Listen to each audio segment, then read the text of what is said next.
Hey guys, it's Sam, and this is my spoiler-filled GUSH video on the Throne of Glass series by Sarah J. Maas, consisting so far of Throne of Glass, Crown of Midnight, and Heir of Fire. As I said, this video will have spoilers in it, so if you have not read this series, I would recommend going and checking out my spoiler-free review, which I will link down below. So I talked about all my overall thoughts in the review, so I would check that out if you haven't yet, but I will be talking about each book individually and my thoughts on it within this and all the spoilery, twisty type things.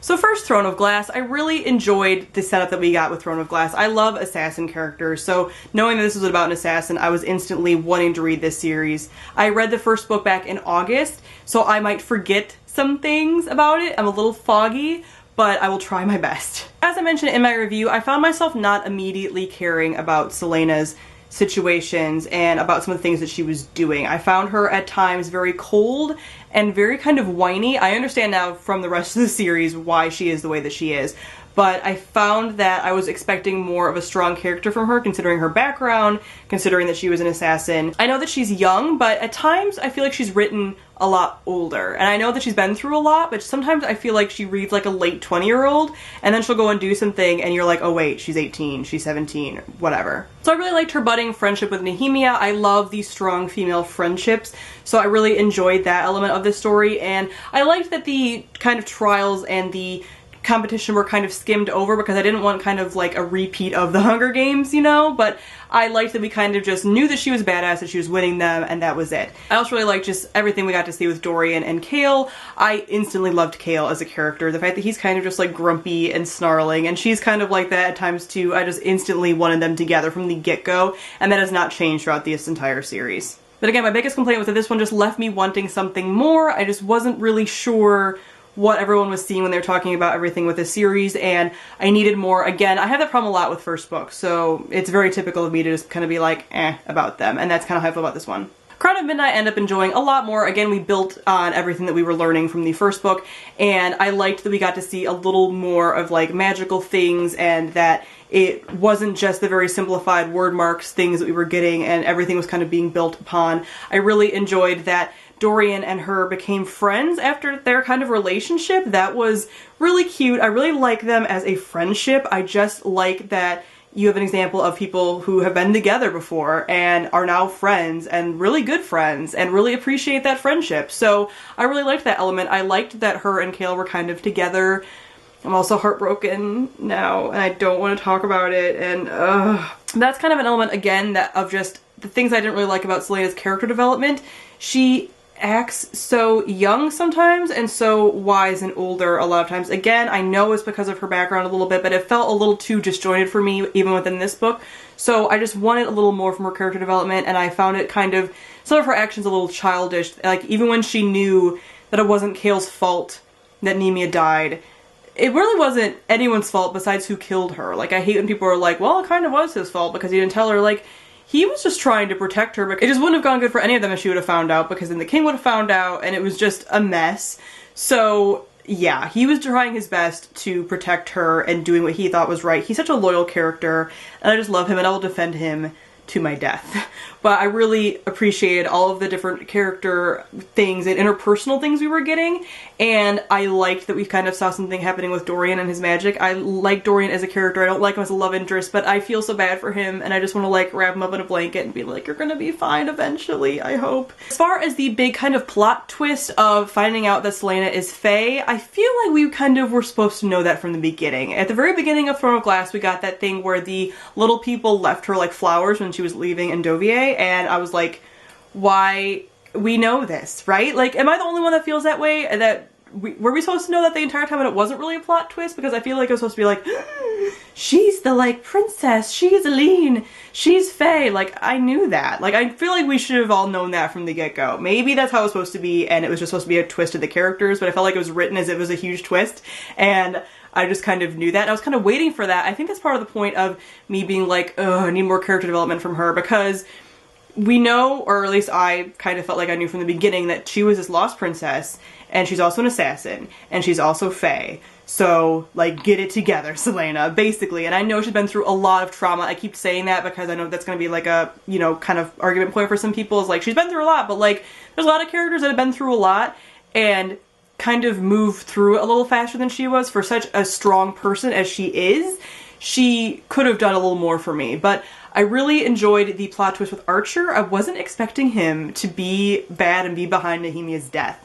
That was very unexpected. Sadly, Nehemia's death was spoiled for me because of Tumblr. Very upsetting. So you can't avoid spoilers sometimes when it comes to that, so that kind of sucks. But I still was very upset by it. I still think that she might be back at some point, but maybe I just hold on to hope like that a lot with characters in Resurrection, because I watch a lot of shows that have resurrection plots in them, aka Vampire Diaries. So I'm kind of hoping that she'll come back, but I liked where this was going. Again, wasn't like super impressed by it, but I saw again the potential that we're getting and everything with the magic and everything else. And I was looking forward to Heir of Fire a little bit. I was still skeptical about reading it because I was like, why is the series so hyped when it's just good but not fantastic? So I was griping a lot. I was reading the series with Sarah Jane and Kristen, and we were kind of all griping about having to read Heir of Fire next and how like it wasn't living up to our expectations, but then Heir of Fire happened.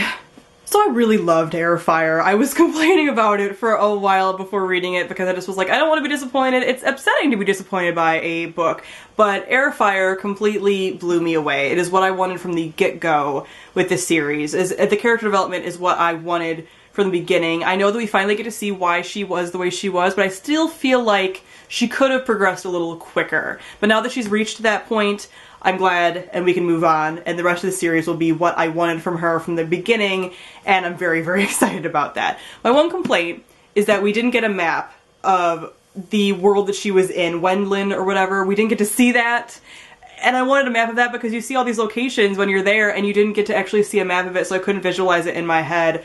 But I still loved everything that happened over there. I loved the amount of fantasy creatures we get to see over there. I loved there was like wights, and there was skinwalkers, and there was that thing under the mountain, and there was wervins or like dragons basically, and all of that.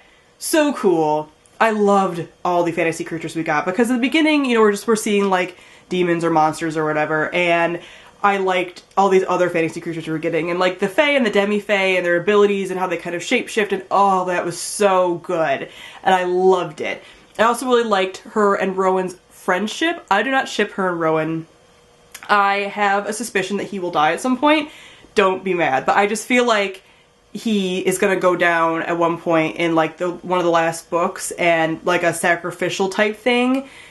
That's just the suspicion I'm getting. So I don't ship it. I love them as like best friend characters. I wish that she had more lady best friends after Nehemia kind of leaving and whatever, but I really liked their friendship and everything that happened, and I loved just their powers and how they kind of offset each other, and her ending character development and everything where she finally embraced her powers. I love when characters finally embrace their magical abilities and powers and stuff. It's like my favorite scenes to read. So when she finally did that and just destroyed all of those princes, I was like here for it. So that was amazing. I liked the training scenes. I liked how she stood up to her aunt. I like everything that happened with Selena in this book. Finally, I just feel like I was waiting for it for so long. Also, love all these side characters we got. Manon, I adore. I know a lot of people had problems with like reading her chapters and thought it was boring. Then when I get back to Selena, but at the beginning of this book, I preferred Manon to Selena at the beginning.